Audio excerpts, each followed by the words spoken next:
Marine.com. The following is a presentation of the Championship Racing Network. Drivers, start your engines. Pull those belts down tight one more time, warm up those tires, hit your marks, and let's go racing, boys and girls. Nascar, Indycar, Formula One, Formula E, and NHRA Racing Talk. This is the Championship Racing Network. Now here's your hosts, Steve West and Matt Nicholson, with producer John Myers. Welcome to Daytona weekend. We made it. Yes, and I'm already in rare form. I was about to say, for better or worse, we've made it to Daytona weekend. What do we mean by that? We'll get to it. Give us a minute. We'll get there. Yeah. Just get ready. He's been waxing his soapbox since yesterday evening, and I'm not that far behind. I've put about 3 coats of the non-slip grip garage painting stuff on it already, because I'm going to be on it a while today. Yeah. Yep. All right, but we're actually going to start south of the border, where last weekend Formula E was racing in Mexico City. Turned out to actually be a quite perfect race for Tag Heuer Porsche. Pascal Wehrlein grabbing the pole, led the race wire to wire. He only really had to deal with some small bit of a challenge early in the race from Eduardo Mortara in his Rocket Venturi entry. But through the race, the other Porsche entry of Andre Lauder, who started third, kind of drifted back at the beginning, but then regrouped, began to power his way back up through the field, eventually got around Jean-Eric Vergne. He claimed second place. And not only is it Tag Heuer Porsche's first ever win in Formula E, they nailed a 1-2 finish as well.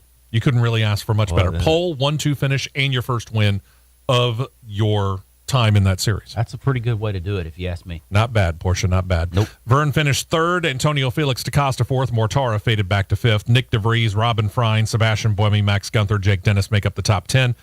Eduardo Mortara retains the points lead. He's got a 43-38 point lead over Nick DeVries in second. Teammates Wehrlein and Lauder are tied at 30 points. Then you got 28 for Stoffel Van Dorn, Jean-Eric Vergne 27, 26 for Jake Dennis, Lucas DeGrassi 25, 24 for Robin Freins, and sitting in 10th in points is Antonio Felix DaCosta with 12. Rocket Venturi holds the most points for the teams, 68, Mercedes 66, up to 60 now for Tag Heuer Porsche. Then you drop down to DS Taquita's, or Techeetah, whatever, 39.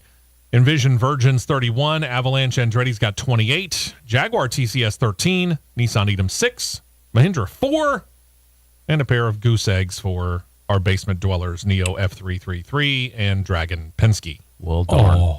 Wonder how long Jay Penske is going to stick with this, because it's not really doing that good. No, not at all. No, just leave it at that. Wednesday down in Daytona, they got qualifying in for the front row of the Daytona 500, the fastest 2 times, therefore making up the front row of the so-called Super Bowl of stock car racing. They are, apparently, they still own Daytona qualifying. It's Hendrick Motorsports. New generation car or not, they just seem to have qualifying at Daytona down pat. Your pole sitter is the 2021 Series champion, Kyle Larson, and for the 5th year in a row, sitting on the front row, it'll be Alex Bowman. So the 5 and the 48 will be leaders tomorrow to green. 2 of the 6 drivers who needed to make it in on time or through the duels did lock themselves into the race after qualifying. Those were Noah Gragson, which is really not that big of a surprise. The bigger surprise actually might be this one. The driving capabilities not in question for 50-year-old Jacques Villeneuve. The man is a former IndyCar 500 winner and Formula One champion. But he brings the little-known Team Hezebourg along with him into the biggest race. Wow. I have to admit, looking at the list of drivers that needed to make it in on time, these were the last guys I would have picked because of their inexperience in stock car racing. One. That's 1A right there. 1B is, I personally, I saw Timmy Hill making it in on qualifying time before Jacques Villeneuve. I kind of did too. And Jacques Villeneuve is in another zip code compared to Timmy Hill. You're not kidding. That was wild. Thursday, the rest of the Daytona 500 field was set through the blue-green vacation duels. The first one, there was a question of whether a Ford driver was going to lock down at least one win, which they have done in the duels every year since 2018. 2019, they swept both of them. Brad Keselowski, who in the offseason moved over to Roush Fenway Racing, becoming a part owner, making it RFK Racing, he answered that question quickly. After green flag pit stops, Keselowski and several other Fords left the field. Keselowski claims his first ever, believe that, duel win. Yeah. Two drivers needing to get into the Daytona 500 running in the first duel. They were J.J. Yaley and Kaz Gralla. Neither really had the speed to keep up with the front pack. It ended up going, both of them, a lap down before the pit stops. And then Gralla was caught speeding on pit road, which put him a second lap down and behind Yaley. Everybody figured, well, that's pretty much it. But in that final sprint to that finish, post your pit stops, Yaley lost a drafting partner, and when Gralla actually got in with the other Fords and was able to, for the most part, keep up, he actually got past Yaley on the final lap, making his way into the Daytona 500 field. So not only does Team Hesseberg make it in, now the money team is in. If anybody, John, you included, if anybody had Floyd Mayweather's team with a Starcom-built car and had Team Hesseberg with a Rayon Brothers built car and a Rayon Brothers crewed team on your Daytona 500 making the race bingo cards, get in my truck. We're going to Georgia to play the Powerball. Yeah, or go to Vegas. One of the two. Maybe both. I mean, good grief. But nobody saw that. Nobody. No. I sure didn't. As for the second race, the second duels, once again, the Fords were dominant again. After green flag pit stops, the Chevys, just not a factor. The Toyotas were about 10 seconds back, so really it kind of came down to the final lap to figure out who was going to be your winner. Joey Logano out front, passing a lap car on the high side. Chris Buescher saw that as his opportunity, tried to move low. Logano attempted to block. Well, it ended up turning the 2018 champion. The 22 ends up in the wall. Buescher claims the lead, ultimately the win. So Roush Fenway Keselowski Racing, after being a doormat for the past 5 years, suddenly breaks out and wins not just one but both of the duels.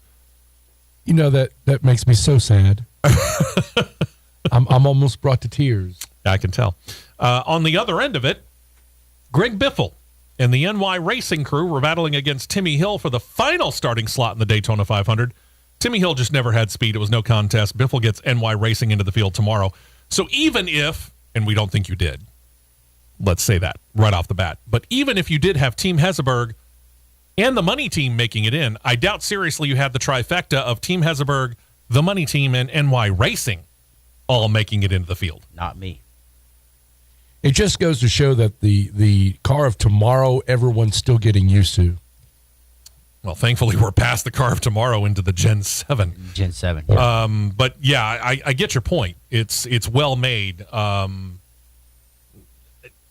got to admit, of the three that we just mentioned, I would have given NY Racing probably the best chance because of Greg Biffle. Well, yeah, one.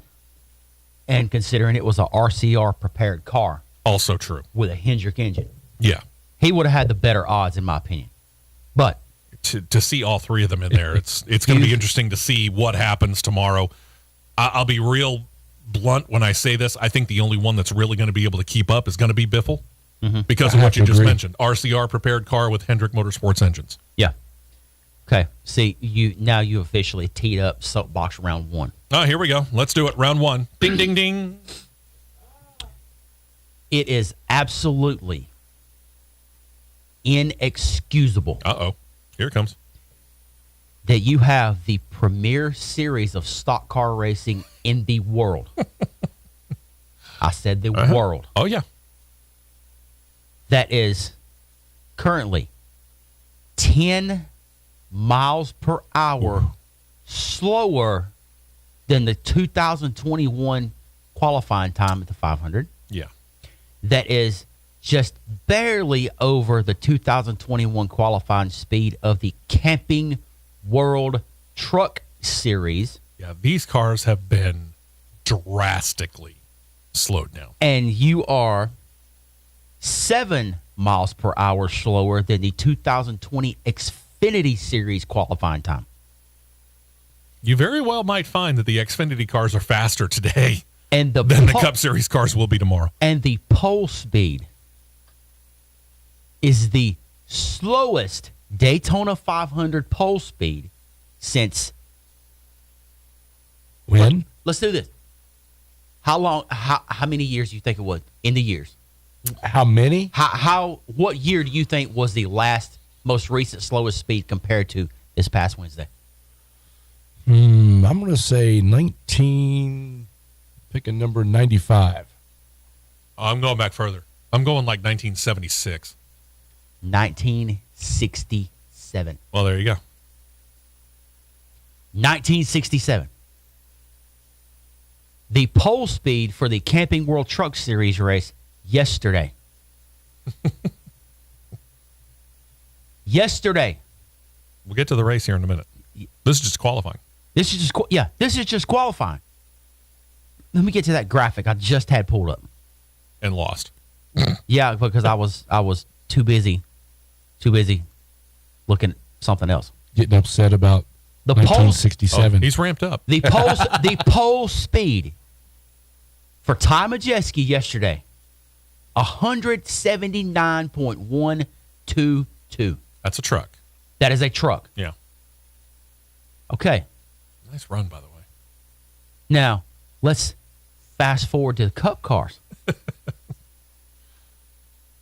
Or slow scroll. Take your pick. Well, it's trying to find these graphics are insane. Yeah. Here we go. About to be at it. Here we go. 179.122. That would have qualified you, John Myers, into the Daytona 500. In a truck. It would have qualified you 23rd. Out of a field of? 42. 40 technically. 40 that'll start. 42 attempting time. Yeah. 40 that'll start. That's ridiculous. The slowest car. It kind of is, yeah. The slowest car. Timmy Hill. God love you.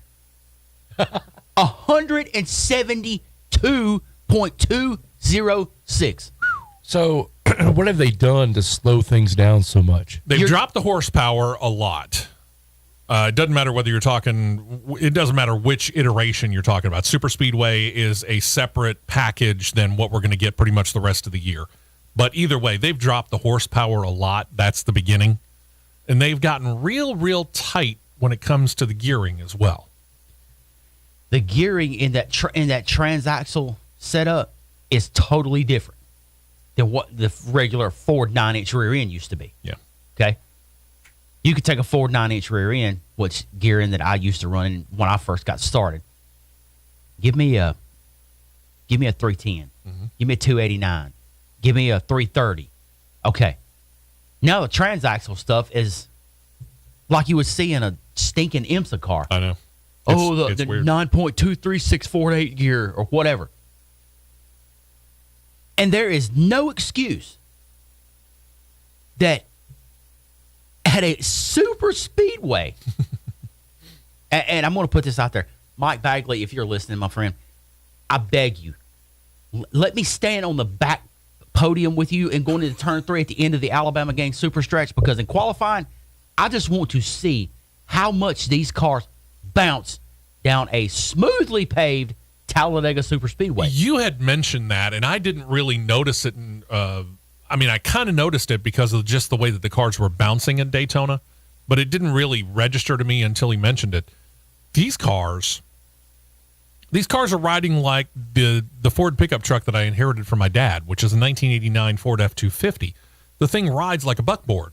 It'll rattle the fillings out of your teeth. And I'm watching these guys in qualifying at speeds like you're talking about, 175 to 180 miles per hour, give or take. And they're bouncing worse than that pickup truck. The front end is porpoising like a dolphin, like I've never seen before as Superspeedway. They're not being able to absorb the undulations within the relatively imperfect surface at Daytona. And Daytona's not the worst surface that there is in NASCAR. Daytona's been recently paved sooner than Talladega has. Oh, wait till they get to Auto Club. Oh, this is going to be gold. But Wait till they get to Auto Club. And if they hadn't already repaved it, can you imagine what it would look like at Atlanta? ooh. But another thing, and what solidified me saying that is that during the single car qualifying, when they showed Daniel Suarez's visor cam, Yeah. I lost my mind. But did you catch when they were I showing? didn't see the Daniel Suarez thing. But did you catch this on in-car camera shots? That they're driving more now one-handed than they ever have been. Oh, yeah. Yeah, it's a lot easier now because the car is, well, it's slower. These guys are used to much faster speeds. Yeah, that. And then did you see them when they're driving? How they would just lock their hand on that little bitty gap Yes. between the window nets? Yeah. First person I saw do that was Chase Briscoe. And then a lot of other drivers started doing the exact same thing. You know what they're doing, don't you? They're trying to block air. Because they're already letting air inside the car with these little garbage cooling vents because somebody didn't think it over how to properly cool the car. There you go. Soapbox number 2 is about to get underway. Last night, Camping World Truck Series got their 2022 season rolling. It was a relatively clean race until 2 to go. John Hunter Nemechek shoved Tyler Ankrum, who then got into Christian Eckes on the outside lane. And as the spins began, NASCAR threw the caution, calling it just before the white flag had officially began, according to them anyway. And because it was so late, they threw a red flag to clean up the wreck. So I'll let Matt start with Soapbox 2, and then coming up, I'll get to Soapbox number 3. Whoever, you're coming to the white flag, Daytona, Talladega, and I'm going to go out on a limb and say probably this year in Atlanta, Sure. you're going to have situations like this coming up. And if we're needing to do that, No, let's go. All right. Let's go. We started a little late. We're gonna run this one a little late. All right. You're coming to the white. White flag is in the air. Yep.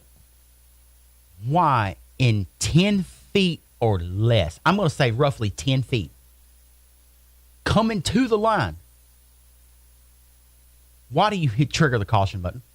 Somebody was real fast on You the had caution. you had to be sitting there going, okay. Here we go. Click. And you're 10 feet away. Yeah. I get it that we have this desire. We want to finish races under green if it's all possible. I get it. But at the same time, that's an amazingly fast call for a caution. That is the absolute fastest call for a caution I've ever seen. Here's the second part of it. When they got back to yellow, because we were setting up for a green, white, checkered finish, why in the world did we go from red to yellow as fast as we did? Basically, as soon as the trucks that could not get off the track on their own power, as soon as they were off the track, that's when they went back to yellow. The track isn't clean. The cleaning crews are still out there clearing up the debris from all the parts that fell off of the trucks that were involved in the wreck. We're still cleaning that up. Now what are we dealing with? We're dealing with the caution parade laps. Now, granted, Daytona, Talladega, 2.5 plus miles. Even if you do 2 parade laps, that is an exceptionally long period of time for you to just be sitting there doing pit road speed, waiting for them to clean up. You're looking at approximately 3 minutes a lap ish. If you're going to go under red at a Daytona, at a Talladega, we'll go ahead and go Atlanta because it's the same basic package. If you're going to go under red to clean up the entire facility, then put them back under yellow. Give them that one opportunity to go down pit road if they're going to, and then go green. You've already got it stopped. Clean the facility. Be done with it. Let Fox, let NBC, let MRN, let PRN, whoever's covering the race, IRN, CRN, let them go to commercial. Let them get their last commercial break in, and then let's go to the finish. You want to talk about ultimately boring? Okay, we're done with the red flag. Here comes the yellow flag out. Now we're going to wait 2, maybe 3 laps at a Daytona, Talladega, Atlanta, at a Martinsville, at a Bristol, at a Richmond, 5, 6, 7, maybe 10 laps? Ladies and gentlemen, welcome to boring. Stop it. Yeah. Yep. Either way, when the race restarted, green-white checkered result. Zane Smith with Parker Kligerman on the outside behind him. On the inside, Christian Eckes had Tanner Gray pushing. But as the white flag was flying, Chris Wright and Jason White get into each other. This is after they get up across the start-finish line. So this two-truck crash causes a lot of debris. The yellow gets shown. When it gets shown, they figured Zane Smith picks up the win in the Front Row Motorsports number 38 pickup truck. Congratulations to Zane. And for the second year in a row, Front Row Motorsports, without even talking about today, which granted they're not running, or tomorrow, remember, they're the defending Daytona 500 champions over at Front Row Motorsports. This is the second year in a row for them to get a win at Daytona. Welcome to Front Row Motorsports. With Love's travel stops on the vehicle. There you go.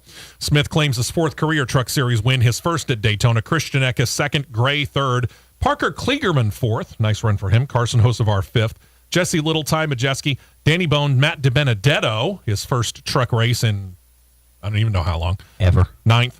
That's true. And Riley Erbston 10th. Points will mirror the finish, so we're going to wait for race number 2 before we run those down. As for the rest of the weekend, we'll let you know how that's going to go after we take this break. We want to thank you very much for tuning in on this Daytona 500 weekend. We're just underway right here on CRN.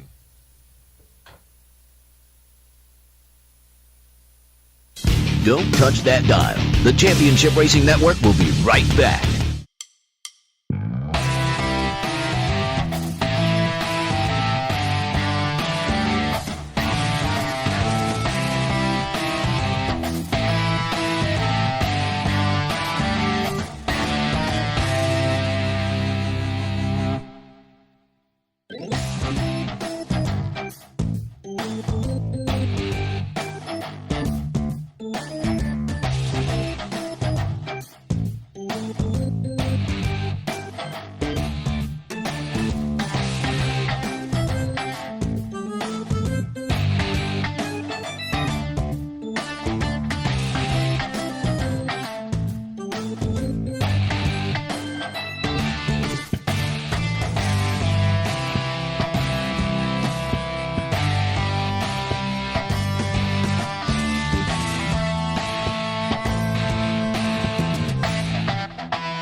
See dealer for details.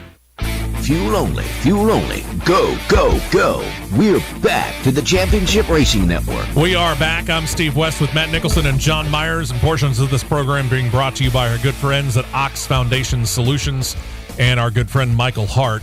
What is the most expensive thing that you own? It is, with very few exceptions, the place you live, your home.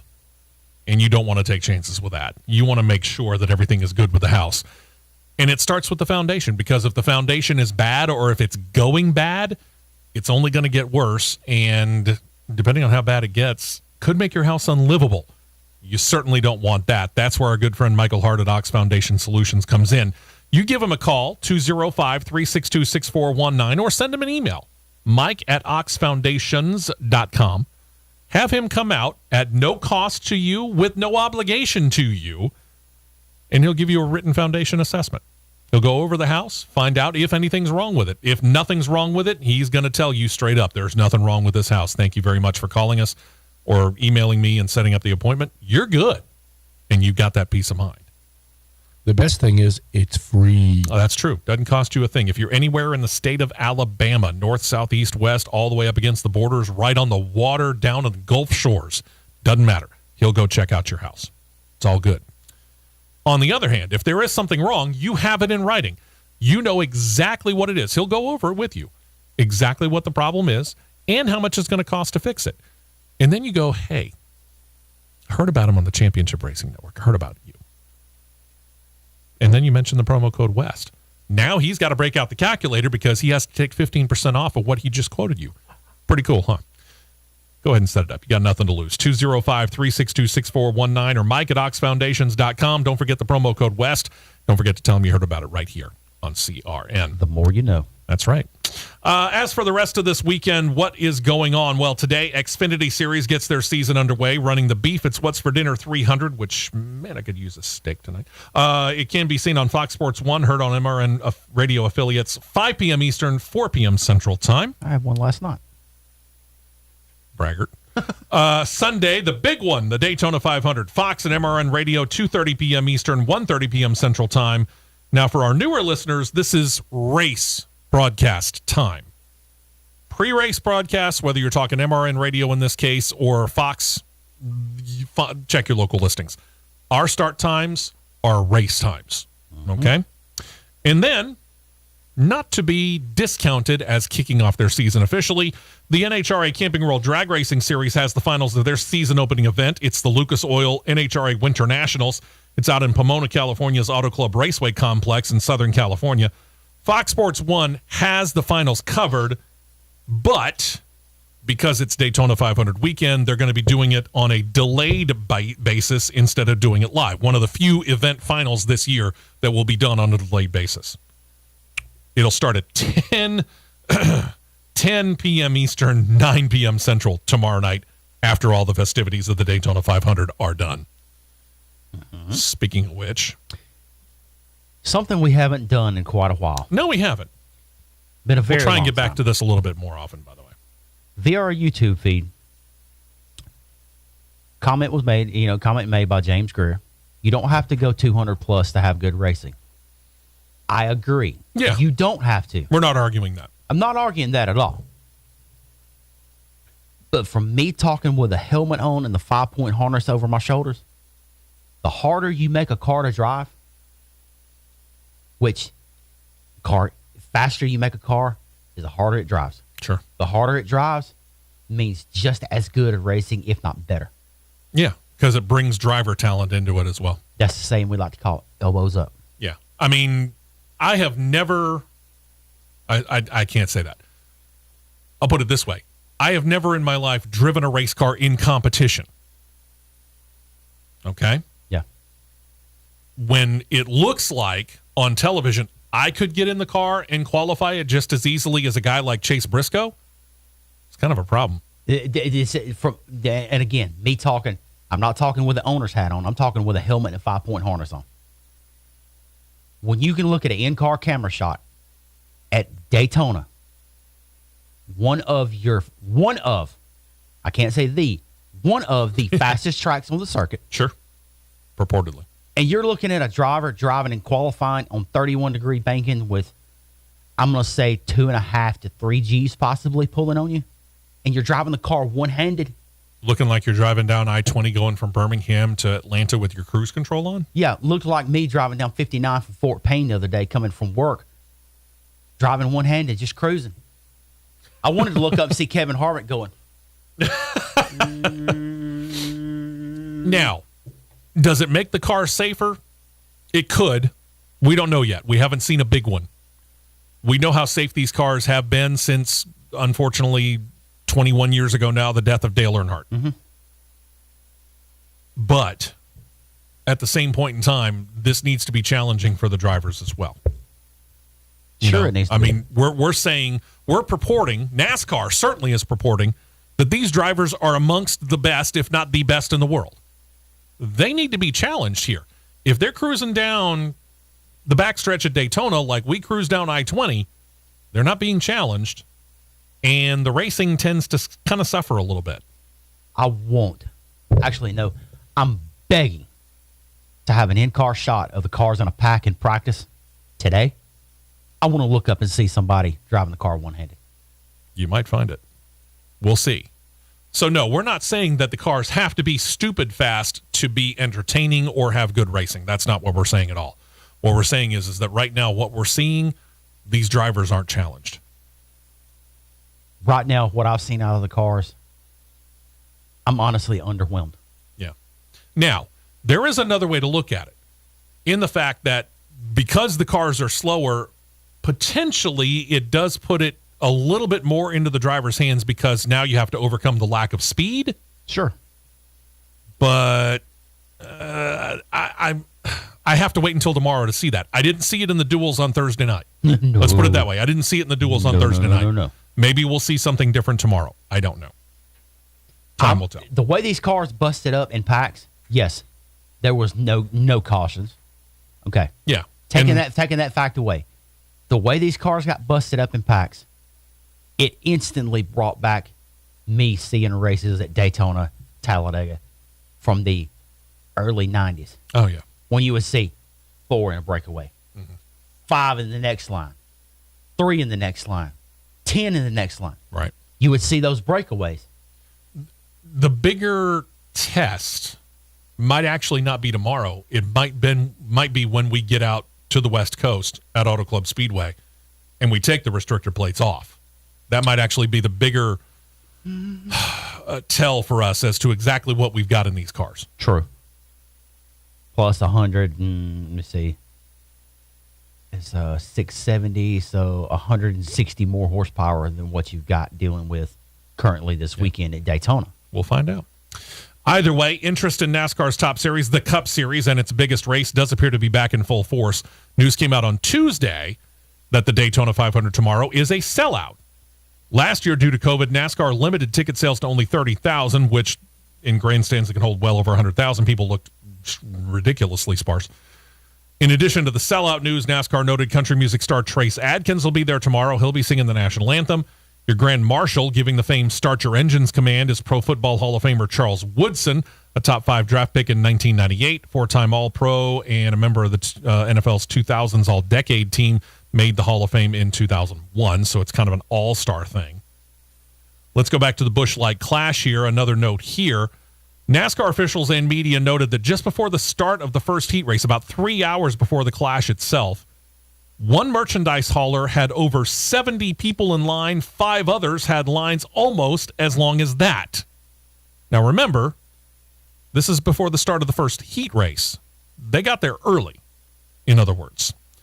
Steve Lauletta, who's president over 2311, not 23 by 1, 2311 Racing, said that his team sold more merchandise at the Clash hauler that they share with Joe Gibbs Racing than at any race in 2021, save the Daytona 500. All right. Now, since obviously 2311 or 23 by 1, sorry, Patrick Brickman. Wherever you are. Yeah, wherever you are.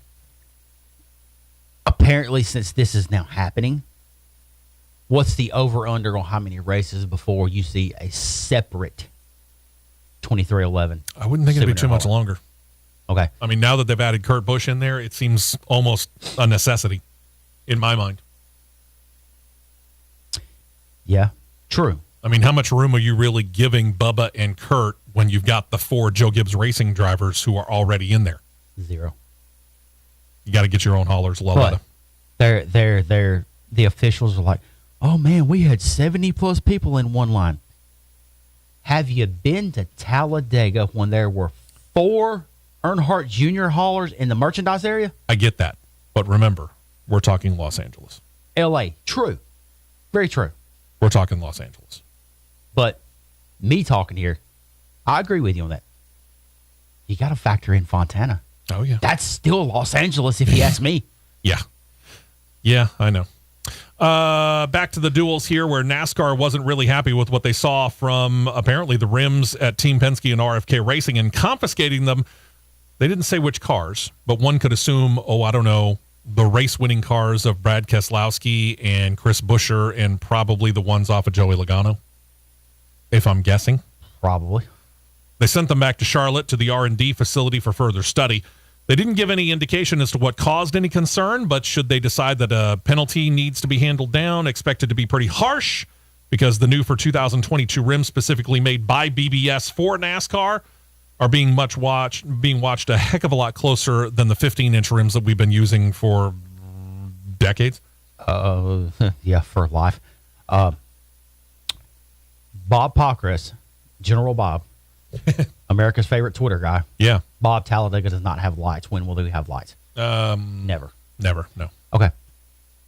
He caught Brad Keselowski and got a little short video clip after he came out of the NASCAR hauler when they were talking about it. Oh, okay. Brad stated that he says he feels like everything's gonna be okay once they see the data behind why these wheels were taken. Oh. There were modifications for safety per Brad, not per NASCAR or anybody else, per Brad. I can say per Brad because he's RFK. All right. Sure. It was something dealing with small pinholes. Pinholes were drilled into the wheels for something dealing with safety. I don't know. I just briefly saw it and I went, okay. It's going to be interesting once they finally do the explanation on this. True. I look forward to it. Hopefully they'll do a deep dive into it, and we'll be able to do that because we'll have it covered for you. Let's see here. Right above me here in just a moment, you'll see how Greg Biffle has made his way back into the Cup Series for 2022 for one race. That race will be the Daytona 500, as we mentioned during the rundown. He did qualify his way in. Biffle, now 52, is this year's oldest Daytona 500 hopeful when it comes to trying to win it.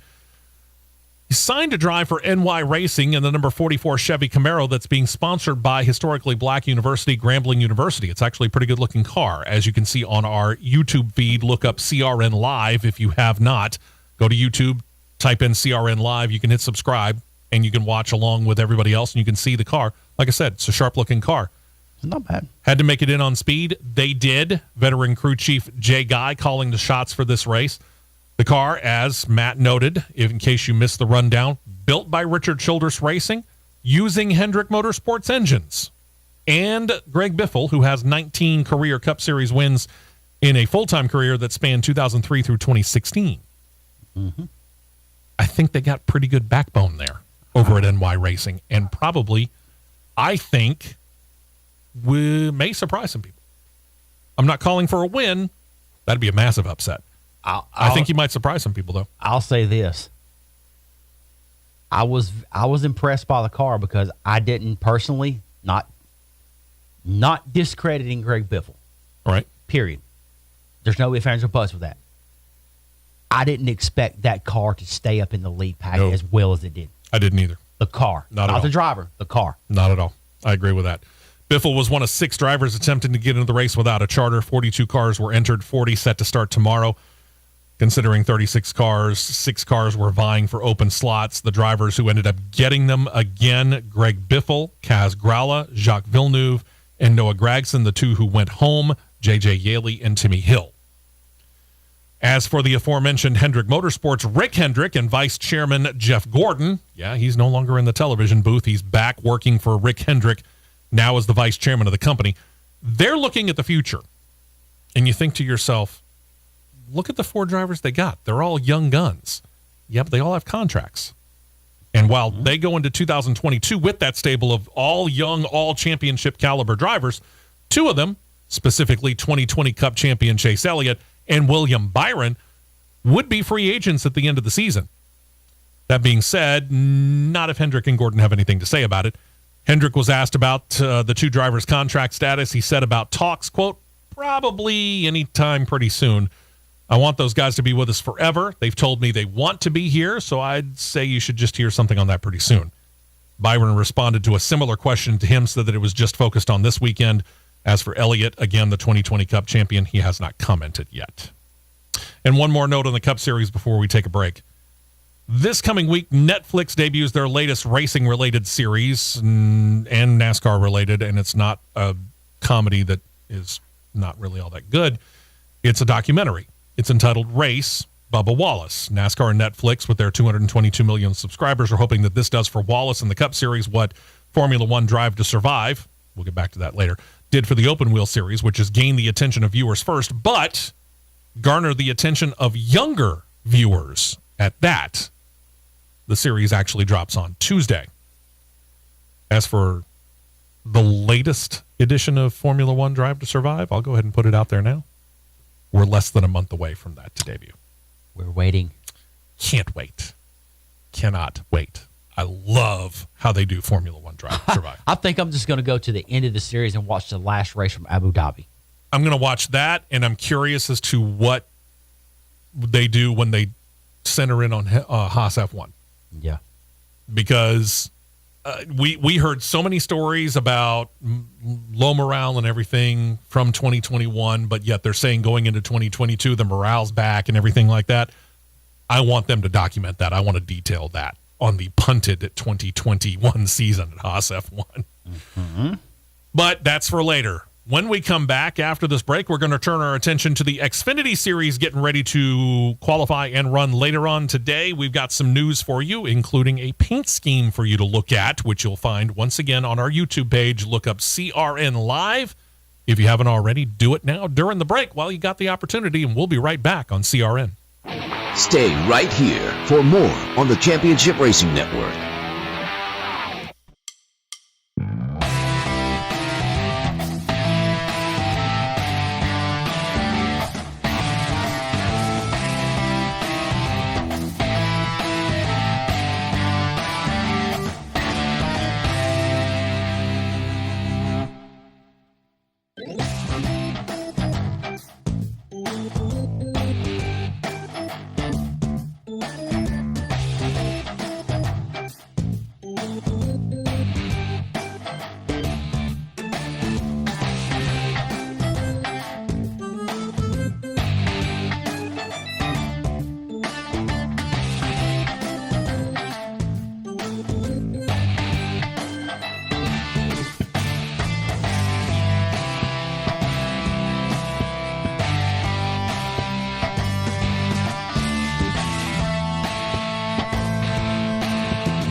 tires and 2 cans of fuel, and we're back to more racing action on the Championship Racing Network.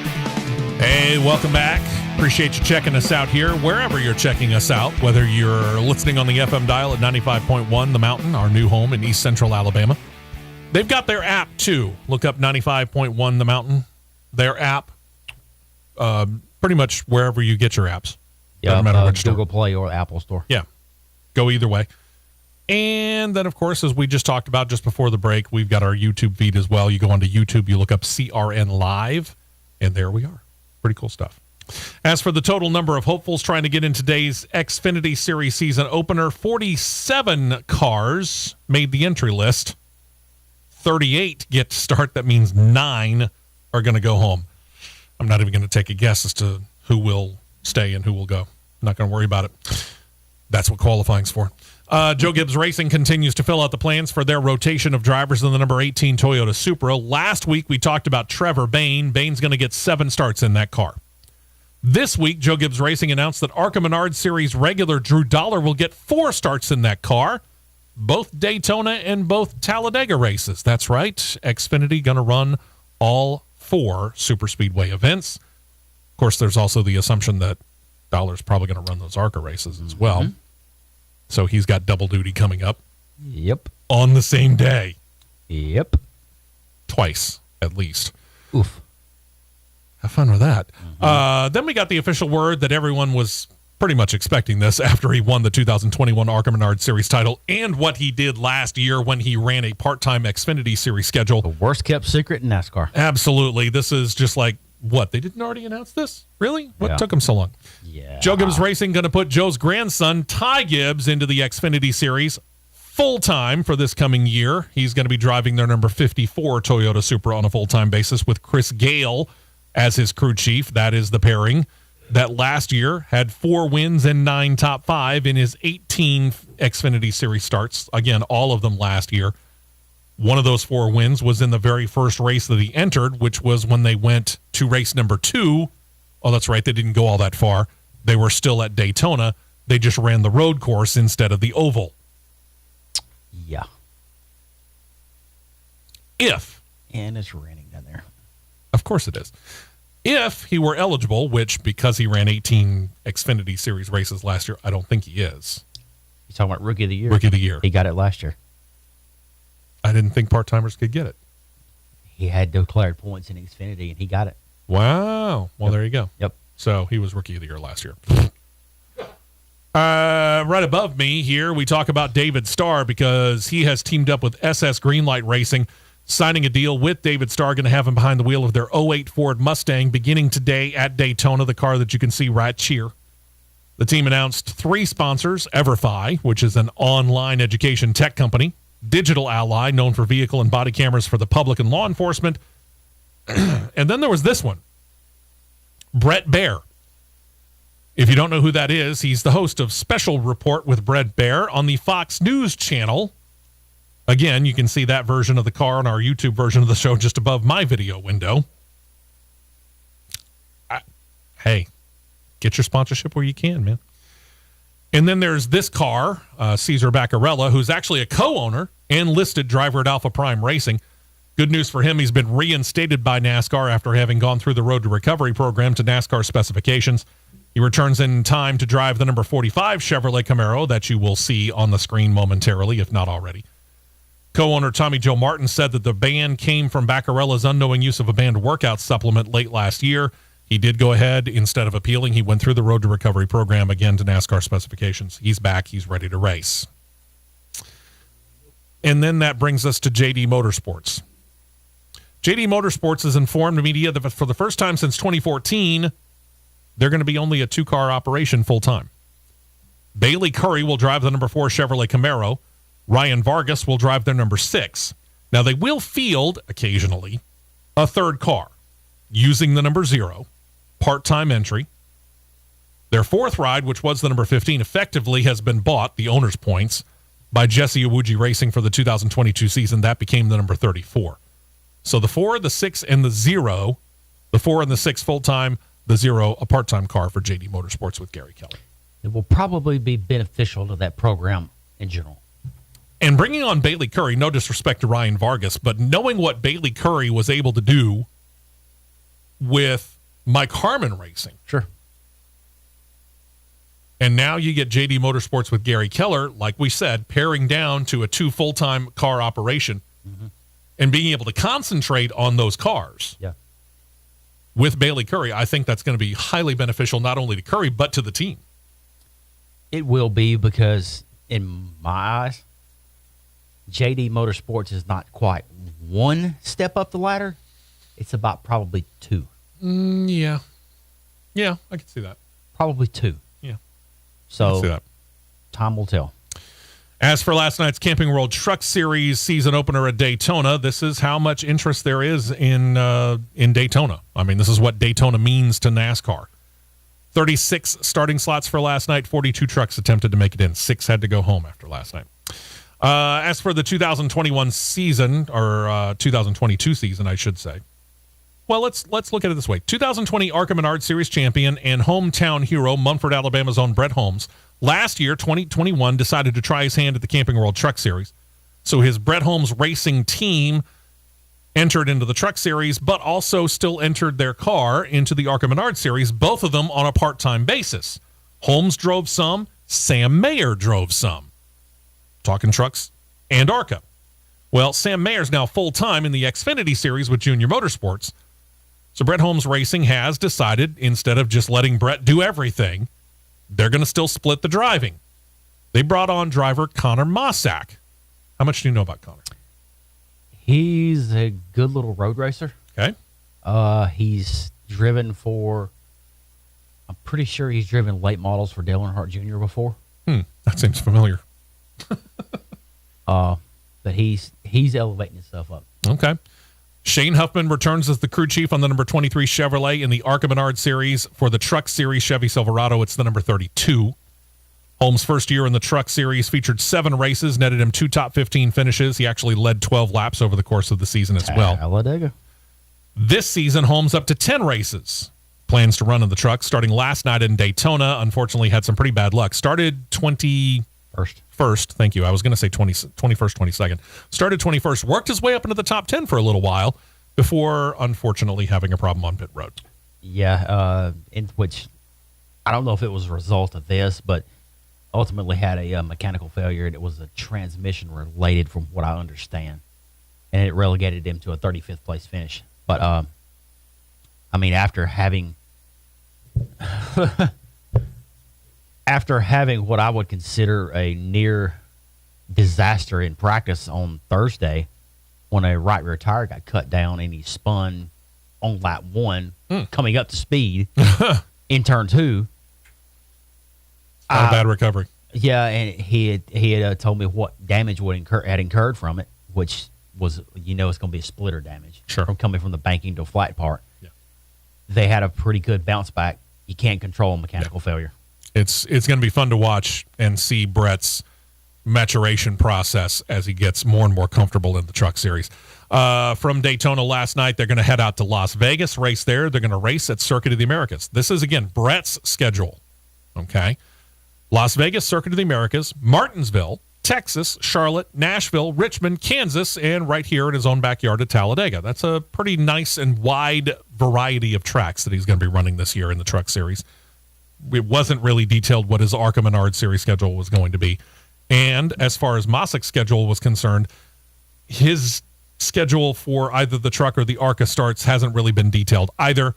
That's something we can get to in a later time because we're going to try and get Brett on here with us. I've got pretty it. soon. I've got it right here. Mossack is he's only going to be running the ARCA car. Oh, okay. Connor's tentative ARCA schedule: Phoenix, Kansas, Charlotte, Iowa, Mid-Ohio, Pocono, IRP. Oh, there you go. Watkins Glen, Milwaukee, Bristol. You stated Brett's He's tentative. going to get several runs then in the ARCA Menard Series. Yeah, you stated Brett's tentative truck schedule. Right. But he's got 3 tentative. He's got 3 ARCA starts scheduled to be done. That is Talladega, of course. Sure. Because it's Talladega. Helmet to helmet talk. He's out for blood at Talladega. Uh-oh. Nashville Fairgrounds in Michigan. to my understanding. 3 good ones. When we come back, hour number 2 will have kicked off. NASCAR has worked with Busch Light on several things that are related to racing, much like the Busch Light Clash. They got another pretty cool one here, and it involves trying to get women more involved in racing, but it's missing one woman. Some sharp-eyed people noticed this, but the problem is that they didn't look into the details of it. Yeah. We did. We'll tell you why one woman is missing coming up in just a moment. Thank you for checking us out right here on CRN. Hour number 2's up next. We will be right back with more on the Championship Racing Network.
Two tires only, and back out to the track for more action on the Championship Racing Network.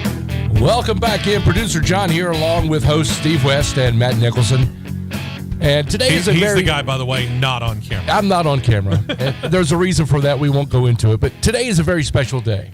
Is it? For CRN. Don't touch that dial. The Championship Racing Network will be right back. We won't touch that off. Yeah, I had to. Okay. So it is a very special day for CRN. Because if it were not for a couple of people, we would not have YouTube Live or all the other computerized gear that we have. Okay. Today is my mom's birthday. Hi, Mom. Happy birthday. Absolutely. And I wish her a happy birthday. You know, I went online. I was going to order her a nice, beautiful bouquet of flowers. Sure. And I'm figuring. That would have been a nice thing to do. Yeah, $40. You know, I could swing $40. So I went online and I looked it up. Mm-hmm. The cheapest bouquet of flowers. Yeah. That was nice enough for my mom. Was over $80. It really, I was like taken aback. But anyway. Ouch. So instead of a bouquet of flowers, I sat down at the computer last week.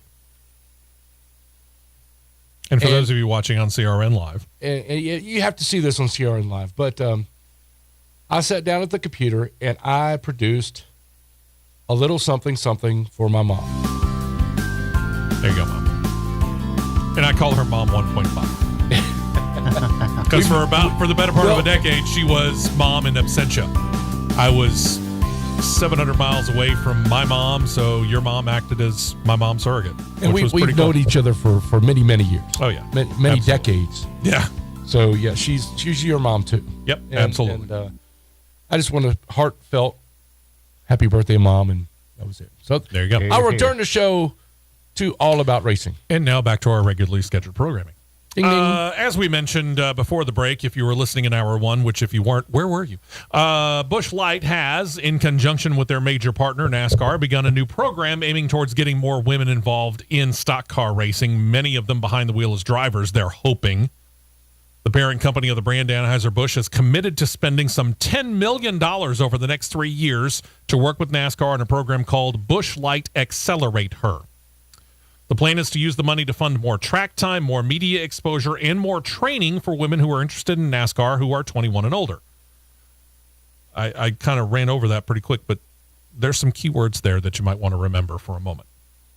The first women involved in the truck series are, and the picture is on our CRN Live page right now, Truck Series driver Jennifer Jo Cobb, Tony Breidinger, who's running the full ARCA Menard series and getting some Truck Series starts this year, Amber Balsane, who is running ARCA full-time this coming year, Natalie Decker, who ran a few Xfinity Series races last year at her top level, going to get some, I think, Xfinity races as well, although the full plans for 2022 aren't quite locked in for her. Brittany Zamora. Zamora is going to run late models for Rackley War this year. And Stephanie Moyer. Stephanie Moyer is full-time in the ARCA Menards East Series. And then there's one other lady. Her name is Melissa Fifield. She's going to run full-time in the Wayland Modified Tour this year. Well, of course, as soon as this all comes out, some people who think that they are very smart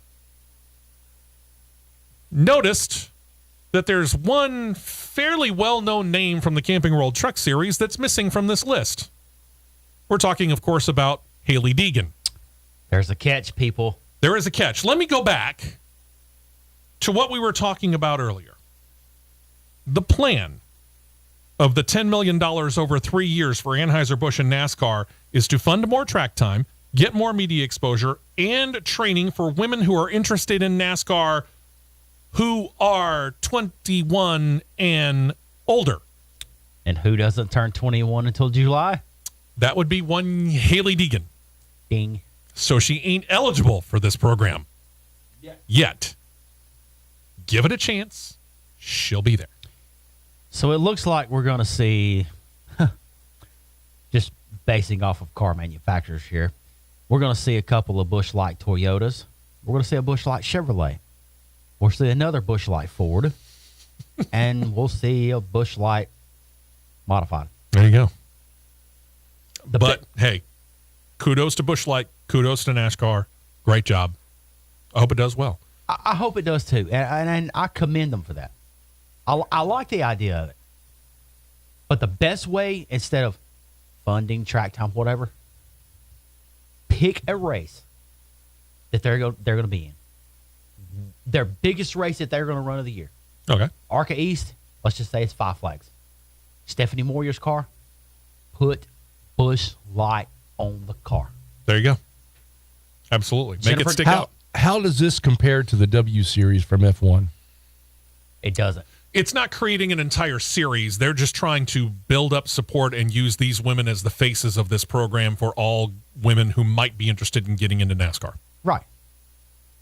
Tony Breidinger and Amber Balkan, since Daytona's running today, Put Busch Light on the car. Put man. Busch Light on one of the cars. Should be on the hood. And say have another Anheuser-Busch brand. Sure. Or run 2 Busch Light cars. There you go. Put them on the track You can at Talladega. you can make them look different enough. Put them on the track at Talladega where me and Steve may be losing our minds in the tower. Okay, there's 2 Busch. That's trust me, I will Tony. be. Well, Natalie Decker, God love her. Whatever biggest race she picks at the run of the year, put Busch Light on the car. There you go. Sponsor them. Yeah. I mean, truth be told, I like the program, but it's lacking detail in exactly what all it will do. Right. But it's a start. I'll give you that. When the National Football League crowned their champion at the Super Bowl last Sunday, reportedly they had a mask order in place. Not that any of the 70 to 75,000 people in attendance seem to be paying one lick of attention to that mask order, by the way. So what does this have to do with racing, you might ask? Well, I'm getting there. It actually has a lot, because this weekend the NHRA kicks off their 2022 season, as we mentioned during the race rundown for the weekend. And they're going to do it at Auto Club Speedway out in Southern California. So by the way, not only did they have the mask order in effect for the Super Bowl, the weekend before that, supposedly it was in effect for the LA Coliseum at the Busch Light Clash. But apparently, finally, someone in the state of California apparently got something of a brain and has decided to join the real world in realizing that science has come to the conclusion that masks don't really do anything. So they've lifted the COVID restrictions for this weekend's NHRA event at Auto Club Speedway in Pomona, California. Somebody can start a slow clap anytime. That means that anybody who's in attendance, literally anybody who's out at Auto Club Speedway this weekend, be you fan, be you participant, you don't have to show your papers. And if you're in an outside area, you don't have to wear a mask. For the indoor places, the mask, useless as it is still required. Next up, airliners. Good luck. Yeah.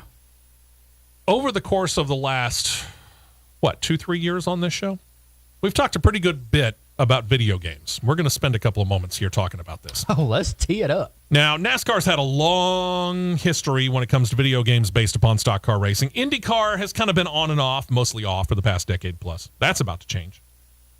Formula One has been getting video game treatment as well over the past few years, and although I haven't had the chance to play it myself, I understand that it's actually quite a good game. It is. What about the National Hot Rod Association? What about the NHRA? I don't know of anybody that's done a drag racing video game in years. That's about to change, boys and girls.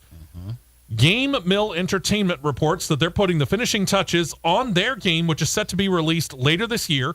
It'll be available for PlayStation 4 and 5 because they're still making the transition over at Sony. Xbox XS. Was that a portable system? I think so. I literally don't know. I've never kept up with the Xbox lineage of video games. I have no idea what the Xbox XS is. I do know that their console is the Xbox One. There's also the Nintendo Switch, and you can get a PC version via stream. Players will be able to compete in both single and multiplayer modes with 5 classes: Top Fuel, Funny Car, Pro Stock Car, Pro Modified, and Super Street, all available for you to run. More information is expected as the actual release date will be revealed and gets closer and closer on the calendar. Very, very cool. I'll be looking forward to seeing some of the graphics here because, again, we're talking about some pretty high-tech stuff. PlayStation 4 and 5, Xbox One, PC, obviously, depending on exactly what you got as far as PC is concerned. You could get some really, really good graphics here. I'll be very interested to see previews of gameplay. It sounds awesome. The Kinda does. Xbox XS is basically a souped-up version of the Xbox One. Oh. It's a big one. So it's even more powerful than the Xbox One, which means it's got a better graphics package. It's excessive. It's in excess, yes. Excessive. to borrow in excess. Well, let's stick on video games for just a second. I was going to do that. I wanted to make this transition, but I did find it interesting that the NHRA is getting into this later on this year, or we've already heard that they're working on a new IndyCar game, which should be ready for sale probably in 2023, truth be told. Finally. We've got NASCAR for 2022 coming up later on this year. Formula One for 2022 is coming out later this year. It's all looking really, really cool. And then this guy right here talking about our driving cohort, Matt Nicholson. And as soon as he buys me one, I'll get into it as well. iRacing. Sorry, I'm just kidding. Downloadable on your local PC. I know. I just haven't got the equipment yet to do iRacing. But he's gotten into iRacing a pretty good bit. And you came across a pretty interesting little situation here where we actually were able to do a title sponsorship of a race in the virtual world. Yeah. It's one of the series or leagues series, whatever you want to call it. It's a super late model series that runs every Tuesday night, and they run I think it's 12. Hang on, let me just. I'm wanting to say it's 12. Is this in the zone racing? Is that what you're talking about? Yes. Mm-hmm. Let me. If you're watching YouTube, I've put up a post, or I put up a shot of their post. We have sponsored a race coming up, in April, I think? It is in April, yes. So check that out. It's pretty cool. It was basically down to, if I can get to the stinking list here. La, la, la, la, la, la. Here we go. 2022 season schedule. The first event was this past Tuesday at the LA Coliseum. That was a disaster.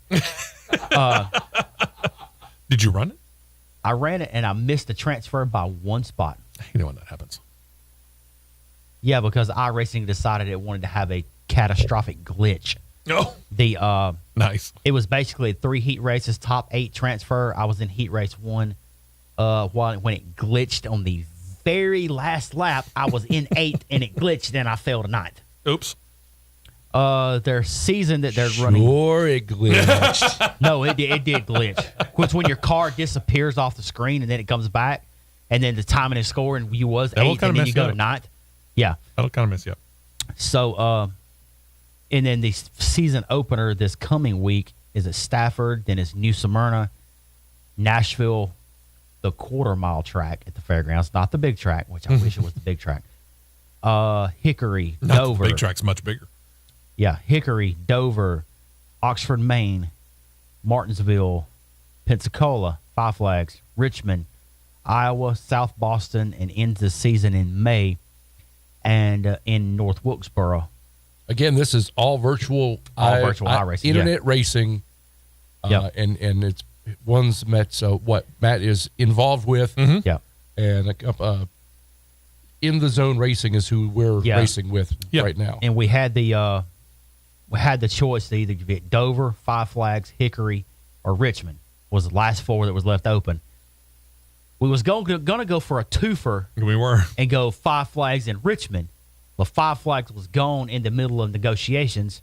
So we ultimately went with Richmond Raceway, considering we have embraced and emblazoned the grounds of Richmond Raceway. Yes, we have. We've been there. It's going to be the CRN 100 at Richmond on April 18th and 19th. Pretty cool stuff. Now, are we able to log online and watch this iRacing event? Yeah, through the In the Zone Racing Facebook page. They will stream it live. There you go. Pretty cool. Looking forward to it. Already testing to get speed to where I can qualify top 10 in that race. Using a... You had better with that CRN car. I was about to say, using a CRN paint scheme car. Right? Yeah. You'd better qualify top 10. And to answer your question, Mark, no, there's no Slinger. Slinger is not on iRacing yet. Give them a chance. So. Let's go ahead and take a break. When we come back, we'll switch our attention to some open wheel racing, but there's a NASCAR element to this as well. So give us a chance to talk about that coming up here in a little bit. Let's see. What else are we dealing with here? Fastest Seat in Sports.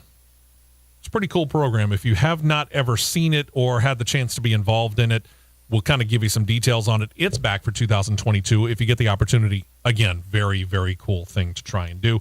Got some Formula One news coming up as well. All that as we continue right here on CRN. Stay right here for more on the Championship Racing Network.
Fuel only. Fuel only. Go, go, go. We're back to the Championship Racing Network. Welcome back in here. I'm Steve West, Matt Nicholson, producer John Myers here. Hour number 2 of this week's edition of the Championship Racing Network. We're into the IndyCar series here. And, well, presuming that nothing interferes with his plans, the famed Indy 500 should mark Stay Marco right here Andretti's for more on the Championship Racing Network.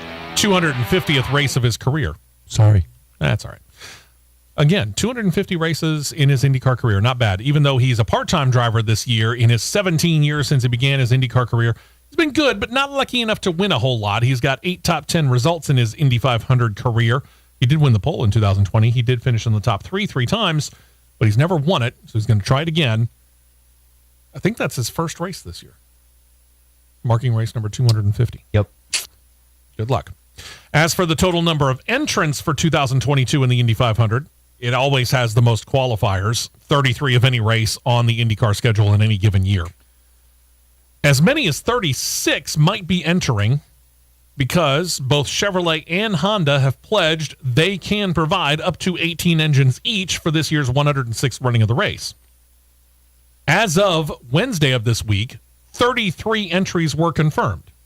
16 for Chevrolet, 17 for Honda. But more entries are expected to be announced the closer we get to the race itself. Again, Chevrolet and Honda feels like they can give you 1 more comfortably. Chevrolet feels they can give you 2 more. As for how many teams actually want to race, that has yet to be decided. Good question. And then there's the question about, will anybody again run the double? And if you are unfamiliar with what the double is, the double means running the Indy 500 in IndyCar and the Coca-Cola 600 in NASCAR on the same day, which we haven't had a driver do that since 2014 when Kurt Busch did it. Right.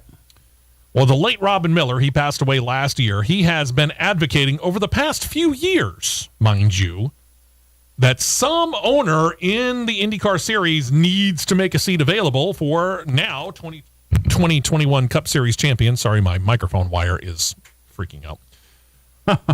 Needs to make a seat for the 2021 Cup Series champion, Kyle Larson. And you know what? I'm a little surprised nobody has yet. Again, no driver has attempted the double of the Indy 500 and Coca-Cola 600 since Kurt Busch back in 2014. But according to Hendrick Motorsports Vice Chairman Jeff Gordon, Larson is now free to do so if he chooses. Ed Carpenter, are you listening? We'll get back to that. Larson, in response to being told that Hendrick Motorsports has given him a green light, said, quote, "I think it's too late in the game for this year. If I ever do run the Indy 500, I want to be prepared. I want to show up with the feeling that I have a shot to win. How is it? I don't want to just show up and be like, oh, I get to compete in the Indy 500. That's really cool. I want to go there, be confident, and know that I have a shot to run up front. With that, takes a lot of preparation, a lot of work. I don't think that's something you can fully get done in just a couple of months." Go talk to Kurt. He did it. Kurt did it within a couple of months. Oh, by the way, he won the 2014 Indy 500 Rookie of the Year, and correct me if I'm wrong, finished 6th. Kurt did it. Kyle, go for it. Challenge laid down, Kyle Larson. I fully think that Kevin Rumley would park that number 6 Longhorn for just long enough to where you could run the Indianapolis 500. I bet. Yeah, Kyle's my driver. I like him. He's a good kid. Right behind Truex, but he's one of my I got drivers, you. yeah. Not only has Hendrick Motorsports signed off on it, apparently so has Team Chevrolet. And for whenever Larson says he's serious about it, you can expect Chevy officials to begin working really hard with their teams in IndyCar, which are notably at this time the most competitive entries coming from Team Penske, Arrow McLaren SP, and the aforementioned Ed Carpenter Racing. And here's the fun part. Not only do we have this, there was this offhanded comment made by Jeff Gordon that Hendrick Motorsports might be interested in, say, expanding beyond just NASCAR team ownership in the future. Way to be cryptic. Not. There is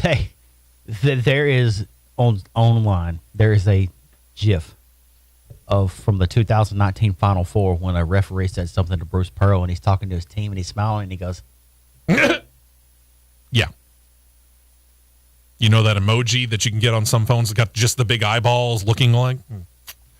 that one. Yeah. Break that one out. As for when, God only knows. I mean, but it's interesting to think because you remember Jeff Gordon's been brought on board by Rick Hendrick to continue the legacy of Hendrick Motorsports when Rick Hendrick decides to retire. Which I'm pretty sure he's already handed the keys to the building. I was about to say, yeah, for all intents and purposes, it seems like the baton's already been handed. That means that Jeff Gordon is looking at the future, not just within NASCAR, but saying, what else can we do? Yep. Because he's looking around and he's seeing a lot of these other teams, not necessarily just in NASCAR, but he's seeing a lot of these other teams, they're branching out and getting into ownership in several different series. Mm-hmm.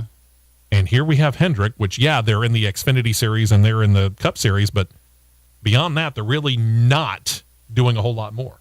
Now, they've been vastly successful in NASCAR. See what they do after that. Good question.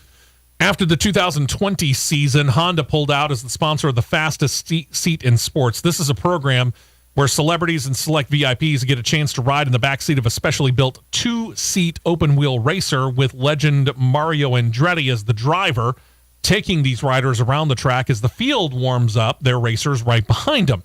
Kind of gives the special person, the VIP, whoever it is, kind of a interesting feeling of what it'll be like for the drivers to accelerate, brake, and the G-forces, the turns of the courses.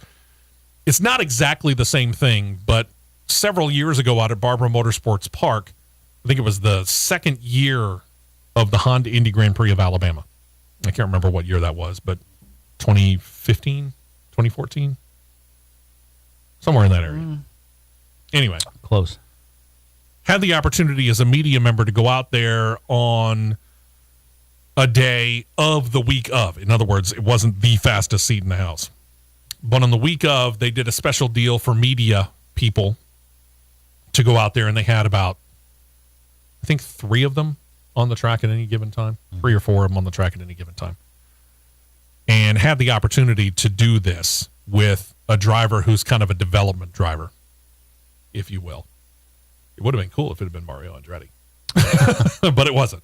It was a development driver, probably an Indy Lights driver, truth be told. Or a driver on the road to Indy Ladder trying to get up there. But I got out there, and I was one of the first 3. And we go out onto the track, and he's weaving back and forth and warming up the tires, and he's going slow, and we start coming around because I know that the entrance to the pit's there, and I'm thinking, is this it? Is that really all that there is? I was kind of feeling a little bit underwhelmed until he slammed the accelerator out that last curve and bypassed the pit road, and I went, okay, now we're on. This dude did one whale of a lap around Barbara Motorsports Park with me sitting there, and I'm practically laughing the entire way. If you ever get the opportunity to do it. Vastly cool thing to do. Now, that being said, your knees are up to your chin. So if you're tall, it's not the most comfortable seat on the planet, but it's a lot of fun. Anyway, after Honda bailed out on the sponsorship after the 2020 season, the program was actually on the chopping block by Indycar for a little while, but they got a lifeline by the company Ruoff Mortgage. They came on board and sponsored it for 2021. And as they announced on Tuesday this week, for 2022 as well. So it will continue into this year, hopefully for a long time to come. Sweet. Racer.com is reporting that due to only 3 drivers being confirmed to be racing in both of these races, IndyCar's previous plans to have a weekend schedule that would allow the drivers to run both IndyCar and IMSA to be able to practice, qualify, and race in both has ended. They've scrapped it for a more traditional schedule, because no Chip Ganassi racer drivers are going to be doing, which left only 2 drivers. Elio Castroneves at Meyer Shank Racing and AJ Foyt Racing's Kyle Kirkwood, slated to also run the IMSA race in addition to IndyCar. Being the only 2 IndyCar officials, again, reported by Racer.com, ready to go back to practice on Friday and Saturday qualifying. The plan had been to practice early on Friday to allow travel to Central Florida for the IMSA practice and qualifying at Sebring. And then IMSA racing on Saturday. Sunday would be qualifying for IndyCar and then the racing in Texas. This news, if confirmed, means that Meyer Shank Racing probably going to have to find a replacement for Castroneves, and Vassar Sullivan Racing will need one for Kirkwood, as he will be otherwise involved over at AJ Foyt Racing. IndyCar officials have also, we kind of hinted to this as well when we talked about NASCAR and how Netflix is debuting Race, Bubba Wallace, and Formula One's Drive to Survive, which should come down within a month. I don't have an exact date on it. Yeah. IndyCar has been watching this very, very carefully, and they've been weighing the pros and cons of this particular situation, probably more specifically Drive to Survive. And if you're unfamiliar with it, and you got Netflix and you're interested in racing at all, this is a pretty cool thing for you to check out. Over the course of about 10 episodes, this details the event of a Formula One season over that period of time, generally taking the time to concentrate on one team per episode. So far, 2 years' worth have been produced. It's been a critical and a fan success, and a lot of people, including people at Formula One, have credited Formula One Drive to Survive as being responsible for surging television ratings for Formula One, not only around the world, but especially right here in the United States, where it has been really an also-ran series behind NASCAR and IndyCar. Again, because it's now become something of a player, it's made IndyCar officials curious as to whether this might benefit them. Person that IndyCar has brought on as a producer, somewhat controversial, because his name is Jeff Jenkins. Jeff Jenkins' most well-known work is Keeping Up with the Kardashians and many of the spin-offs from that reality show. It's a family show, Steve. It's a family show. It's a family show. It's a family show. I've got 2 comments here. John! Oh, sorry. One, the producer, Hopefully he can stretch his wings. that's all my comment on Yeah. that one. Secondly, you know when you're the first to do something and it works really, really well, Sure. and then everybody else tries to do it and it all falls apart? Sure. Hello. Jeff Jenkins, I hope that you're much more talented than the junk that Keeping Up with the Kardashians was. And I don't care if you're a fan of it listening at all. It is junk. Hopefully he can spread his wings better than that. And he can take the lessons learned by Formula One Drive to Survive and just do it that well. Don't fall into sequel mode and go, hey, all of that works great, so we'll just do more of that. No. Don't do more. Just do what works, and that's it. Several drivers are known to have caught and turned over a good amount of video to Jenkins to at least cut something of a teaser video, which could then be shopped around to streaming services. Time will tell as to whether or not this actually comes to fruition. I'd like to see it, truth be told. Again, the guy behind Keeping Up with the Kardashians. I don't know how promising this sounds anymore to me. But that's my opinion. Yours may be different. You probably rather crawl into your house and deal with the bugs and the spiders and the snakes. Or I could just look at Kim Kardashian and just go, ew. Which is worse? I'm not sure. I'm weighing it. Tell you what, let's take a break. I'll weigh it a little bit more. When we come back, we'll turn our attention over to Formula One right here on CRN. We will be right back with more on the Championship Racing Network. You are.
4 tires and 2 cans of fuel, and we're back to more racing action on the Championship Racing Network. Yeah, welcome back in. Steve West, Matt Nicholson, producer John Myers, and I've had the chance to think about this through the course of the break. John, what were my 2 choices again? Watch Keeping Up with the Car Dash people. Yeah. Or? Crawl under your house with the snakes and the bugs and, the spiders and all the dust and dirt. I don't want to do either. So I'm not going to watch Keeping Up with the Kardashians, and I'll tell you what, we've got the right guy to go crawling under your house. You need to go get Michael Hart from Ox Foundation Solutions. Give him a call, 205-362-6419, or set up the appointment by email, mike@oxfoundations.com. What he will do for you if you are anywhere within the state of Alabama, doesn't matter where, north, south, east, west, all the way up to the Tennessee state line, down to the beaches, over by Mississippi, or right up against the Georgia line. Anywhere in the state of Alabama, Michael will come out on the day and time that you guys have set and give you a no-cost, no-obligation written foundation assessment of your home. Almost undoubtedly the most expensive thing you will ever buy in your life is a house. Because you're laying out that much money, you want to make sure it's going to last you and your family a long time. And that starts with the foundation. Make sure that the foundation is in good shape. Mike can do that. He's got years of foundation experience, and all 3 of us here on this show trust him implicitly. We've all used him for varying things. So set it up. He'll come out, check out the house, make sure everything's good with it. If it's all good, you'll have it in paper, in writing, and you'll go your separate ways, and you don't know anything. Again, no cost, no obligation, and written down. But if there is a problem, he'll take the time to sit down with you, go over what he's found, how much is going to cost you to fix it, and you'll have an estimate sitting right there. But wait, there's more. If you mention the promo code WEST, which you heard right here on CRN, you get 15% off of that total. Just like that. Why don't you give them a call? 205-362-6419. Or set it up by email, mike@oxfoundations.com. Don't forget that promo code WEST. Get it done. Get it done right. It's Ox Strong. Get your foundation checked out. Make sure that it's in good shape. Again, that investment, your home, you're going to want it to last for a while. Mike can do that for you. All right, let's get into Formula One. I guess their investigation is complete because after going over their investigation of the 2021 season as a whole and concentrating on the controversial season finale in Abu Dhabi, Formula One officials decided that Michael Massey is no longer needed in the role of race director.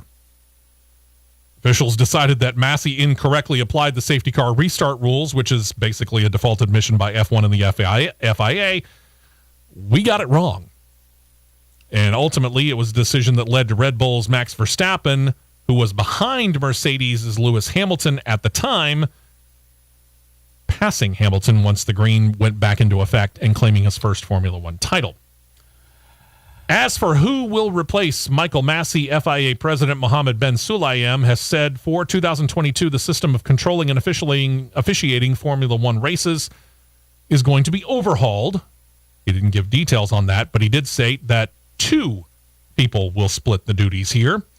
One is Niels Wittich. Wittich is a current German DTM series race director. Kind of think of a German version of IMSA/NASCAR.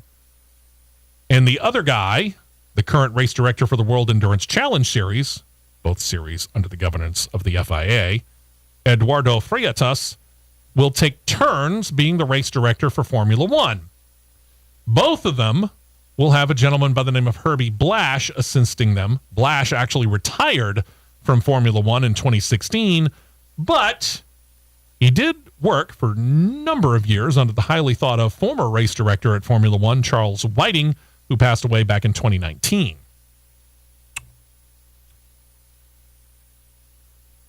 If Mercedes had just kept their mouth shut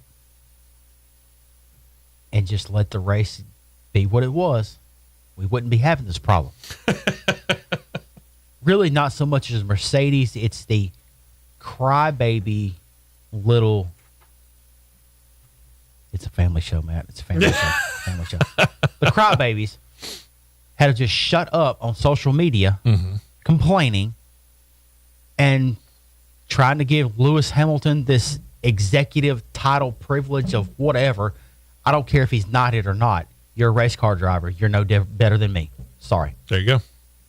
Let him drive the race, shut up, and go on. There you go. As for that driver most adversely affected by Massey's call, the aforementioned Sir Lewis Hamilton, he's actually been kind of strangely quiet since the 2021 season came to a close.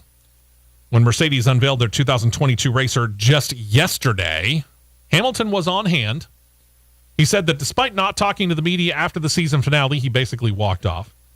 And effectively not even being on social media pretty much ever since the end of last season, saying he wanted to be unplugged and switched off. His words, not mine. He added this. He never truly considered retiring despite all the speculation that he might. Liar. We'll see. So what conclusions did he ultimately come to during his time off where he unplugged and switched off? He said this, and no, I'm not doing an English accent.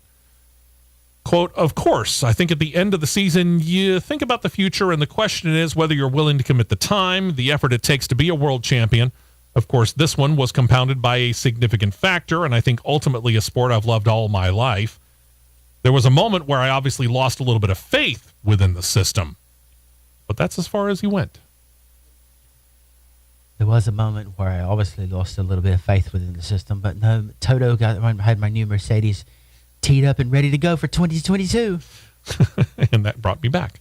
As for that car that he will be driving, and you'll see this one amongst a rotation of a couple of other Formula One cars, assuming that John can get that thing working. The new cars for Mercedes return to their heritage silver arrow look. Past couple of years, they've been running a black paint scheme. Well, they're back to the silver look. Top and the sides of the racer, the top sides of the racer anyway, are silver. Then you got this aqua green stripe midway down the sides, leading to black along the bottoms, the sideboard, and the front and rear wings. You can expect some teams, by the way, to watch Mercedes' early season performance very carefully, because Mercedes has done something here. They have chosen to put a little winglet along the sides of the front wing, which will further direct air over and around the front tires, which they state hopes to increase the downforce that the new for 2022 Formula One rules tried to attempt to cut down on for this season. I took a pretty close look at it. It doesn't seem like much, but when you start talk about doing better part of 200 miles per hour down some straightaways, even that little itty-bitty winglet on the side of the front wings could make a fairly good amount of difference.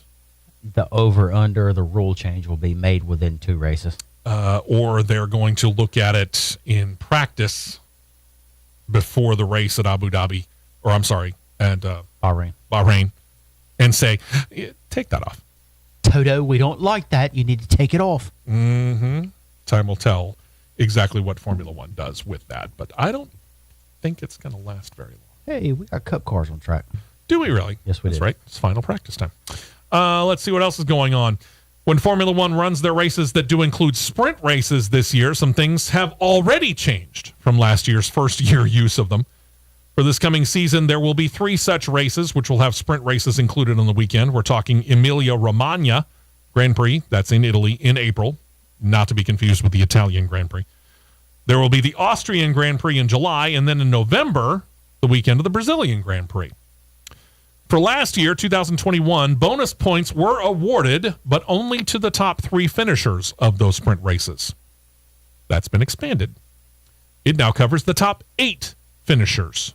Winning a sprint race will net the winning driver 8 points, scaling down 1 point per position to the 8th place finisher getting a single bonus point. Formula One officials claim that the change was made after getting feedback from, quote, fans, media, and teams. They say they will include recognizing Friday's top qualifier as the pole sitter, not the winner of the sprint race, should they happen to be different. So it doesn't matter if you win the pole on Friday and you finish dead last in the sprint race on Saturday, you're still the pole sitter. So I asked this question. Why are you running the sprint race? If you're still going to be on the pole after setting fast time, you don't have any incentive to go out there and run except to get bonus points. Thank you. Thank you. You're straining your equipment. You're burning up your equipment. You're stressing your equipment out for, 20 laps-ish? So Formula One, you state that you did this change after getting feedback from fans, media, and teams. We came up to the conclusion of, if I win the pole on Friday, I have no incentive to race in the sprint race on Saturday. So why would you? Can you really honestly tell me that amongst 10 race teams and all of their personnel, 20 drivers among them, and all the fans, we're going to get to the number of fans here in just a moment, that nobody, until you and I just did, on the fly, came to that realization? Yeah. How many times have we said that these race organizations need to be contacting us for consultation? Yeah, and this is reason number 19,224 that Formula One gives me an absolute migraine. Yeah, their rules. We thought NASCAR rules, the rules book was thick and, convoluted and complicated. Dude, they ain't got nothing on Formula One. They ain't got nothing on Formula One. No, they don't. Anyway, talked about the Mercedes paint scheme being unveiled. Most teams pretty much have already shown off their 2022 racers within the past week or so. Williams made a pretty big change that shows that they are hoping to be an all-new team, trying to put the past behind them. The team that was bought in 2020 by Doralton Capital, as the Williams family relinquished control back in September of that year. Since then, Doralton, which is an American-based company, by the way, has been reworking the former title-winning team, which has been, a basement dweller for the past several years. During the meetings this week, they showed off this racer and how the 2022 car would look. They chose to go with kind of this, and it's actually a good-looking car, this metallic blue hue over the majority of the racer, with some red and light blue arrows along the top of the nose cone, denoting some callback to previous color schemes. Got white lettering and numbering. The funny thing is there's actually something missing that has been included in the overall look of a Williams car since 1995, and that's that tribute logo that calls back to Ayrton Senna. You can see the car on our CRN Live YouTube feed right now. It is still a look that could change, because here's something else. Williams came to terms on a sponsorship deal with Duracell, which could still change the overall look. But in removing that Senna S logo, team officials said that it was time to move forward from the past, and while remembering their past, they want to concentrate on the future. Of course, Ayrton Senna was killed in a crash into Williams in the 1994 San Marino Grand Prix, and since then, Williams has had that Senna S logo somewhere visible on all of their race cars. The team still wants to honor their former champion driver, and instead of putting the S on the car, they have opened up a Senna exhibit at their museum in Great Britain. Team principal Jost Capito said that it was time, quote, the decision was we want to move on and into the future. It's kind of like teams that change their uniforms because they want to get rid of the past. Yeah. This one's a little bit more controversial to me. I understand the sentiment behind it. It seemed to me like, even though you are trying to move on to the future, you could have placed that S somewhere on the car. Yeah, you could have. I mean, it's not that much, but it's their decision. It's not ours. Right. During meetings this week where all the stuff that we had been talking about earlier had been decided when it came to rules and this whole situation with the Lewis Hamilton season finale and blah, blah, blah, and Michael Massey effectively getting fired. There was some good news when series officials noted their 2021 attendance and TV viewership numbers, noted that especially that controversial Abu Dhabi Grand Prix was very good for them. Having the title needing to be decided in the season finale race garnered them about 109 million viewers around the world. That's up 29% over the same race's viewership from just 2020, when they couldn't have people in the stands. Over the course of the 2021 season, Formula One officials stated that some 1.55 billion, that's with a B, billion people around the world watched over the course of the season. That's up 4% in television viewership from 2020. They also noted that the United States had the second biggest year-over-year growth in people watching, up 54% from 2020, besting places where Formula One has been heritage sport. Places like France, Italy, and the UK. The only country that increased their television viewership more than the United States was the Netherlands, which saw an 81% increase in viewership, probably related to the fact that they finally had a race in their backyard again. Mm-hmm. As for actually going to the races, some 2.69 million people attended races over the course of the 2021 season. Big news, considering that in 2020, few, if any, fans were even allowed in the grandstands to watch the races. But it is still lower than the 2019 numbers back when, things were normal pre-COVID. That year, they topped 4.16 million people turning the grandstands. Formula One officials expect to be back at that number when all the restrictions are lifted at all the races. But, of course, that means that countries like Australia have to get with the real world. Hold your breath. You'll be bluer than the Williams paint scheme. How long can you do that? All right, there we go. Yep. 3 races in 2021. 3 races. We could say it is only 3, but when you listen to this number, this is pretty eye-popping. 3 races showed attendance of more than 300,000 people over the course of their weekends. But only 1 topped 400,000. That was our very own United States Grand Prix right in Austin. Mm-hmm.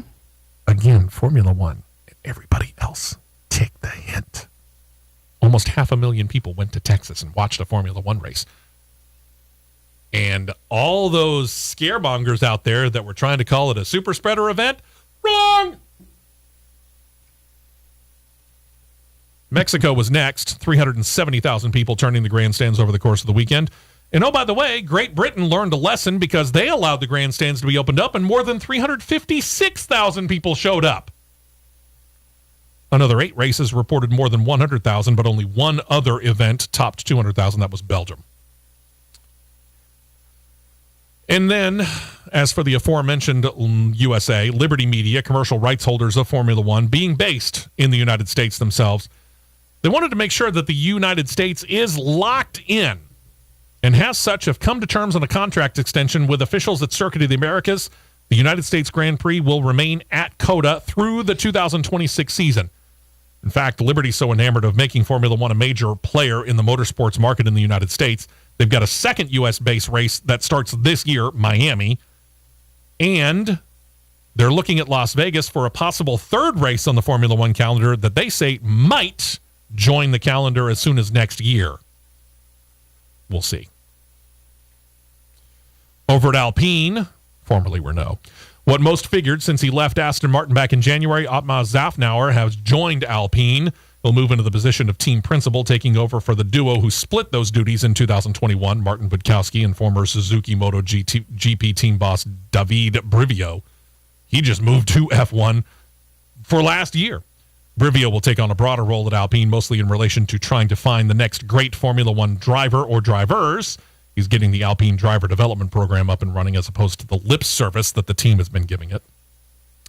And then Ferrari did a bit of a throwback for their newly unveiled 2022 ride. You can see it on our YouTube feed, I think. The car continues with that iconic Ferrari red, but it does not cover the entire car. Instead, Ferrari chose to do something of a throwback to the 1990s. You got black along the front and rear wings and a little bit along the bottom. It's a pretty sharp-looking car, actually. It is. And then one more note here. During the 2021 season, there was a lot of talk about IndyCar team owner Michael Andretti expanding out the Andretti Autosport into Formula One. He seemingly came really, really close to getting a controlling stake in the Alfa Romeo Sauber operation, but it fell through right about the time of the Mexican Grand Prix. We'll detail all of this during the After the Show, which you'll find on our CRN Live YouTube page about 5 to 10 minutes after this show ends. Anyway, while he was disappointed, Andretti's undaunted, still wants to expand into Formula One and has gone as far as filing an application with the FIA for a team he names Andretti Global. Says he has an eye towards fielding the team in 2024. Some people were wondering whether this was real. Legendary driver Mario Andretti, Michael's father, posted on social media about it yesterday. Quote, Michael has applied to the FIA to field a new F1 team starting in 2024. His entry has the resources and checks every box. He's waiting for the FIA's determination. Racer.com made a follow-up call. Michael himself said of his father's post, it's real. If he can get the team up and running, it would join Andretti's efforts in IndyCar, IMSA, Formula E, and Extreme E. Again, we'll get back into this when we get into the After the Show on CRN Live on YouTube coming up here about 5 minutes or so after we wrap up this regular edition of the show. Yeah, because the entry fee blew my mind. Yeah. Thank you for checking us out. Check us out on Facebook, on Instagram, on Twitter, on YouTube. And don't forget about our webpage, crnradio.us. We'll be back again next week. Recap everything from Daytona and Auto Club Speedway right here on the Championship Racing Network. This has been a presentation of the Championship Racing Network.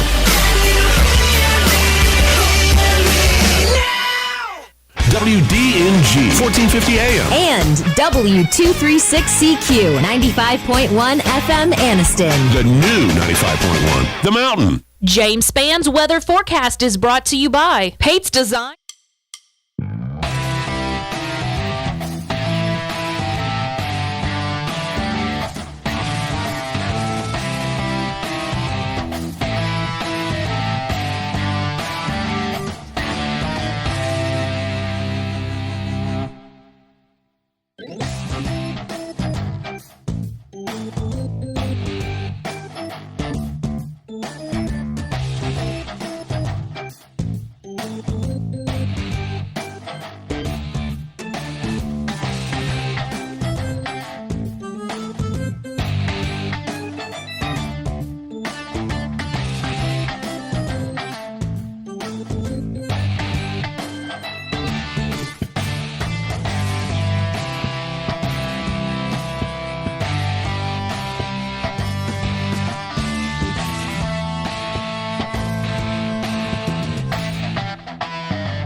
Of Harvick at Daytona, man, that car would look like it was dog walking.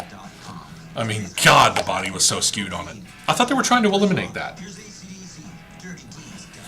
were trying, but I don't know how well it did. Obviously not very well because teams are still doing it. Of course. Okay, shh, shh. Where's that good? Got what? That's why. Dumbass. Don't do that.